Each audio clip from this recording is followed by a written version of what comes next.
ইট পাথরের শহরে ছাড় দেওয়ালের মধ্যে বন্দি থাকা আর গ্রামের খোলামেলা প্রকৃতির মুক্ত বাতাসে ডানা মেলে উড়ে বেড়ানোর মধ্যে অনেক পার্থক্য রয়েছে। জীবিকার তাগিদেই আমরা অনেকে শহরে বসবাস করি, কিন্তু অন্তরে গভীরে আমাদের ভালোবাসার গ্রামের স্মৃতি প্রতিনিয়ত তাড়া করে বেড়ায়।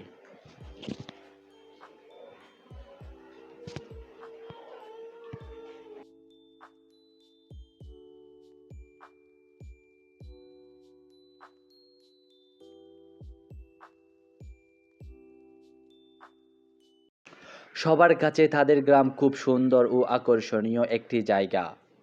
তবে আমাদের কাছে আমাদের গ্রাম অতি আকর্ষণীয়। তার একটা কারণও আছে বটে।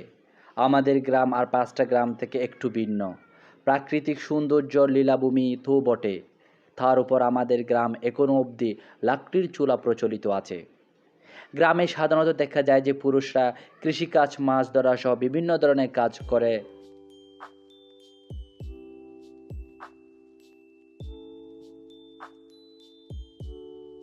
এবার বলি প্রাকৃতিক সৌন্দর্যের কথা।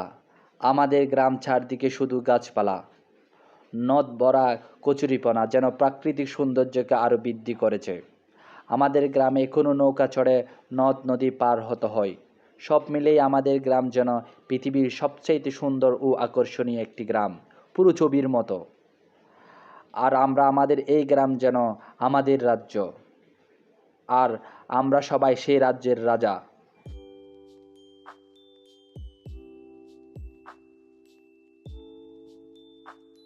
আমাদের ছোট গ্রাম মায়ের সমান, আলো দিয়ে বায়ু দিয়ে বাঁচিয়েছে প্রাণ।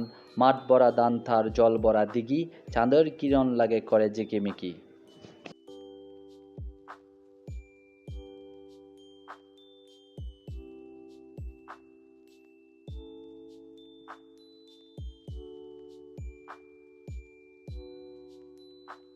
সাধারণত গ্রামের প্রধান বৈশিষ্ট্য হচ্ছে এটি শহর থেকে সম্পূর্ণ ভিন্ন প্রকৃতির।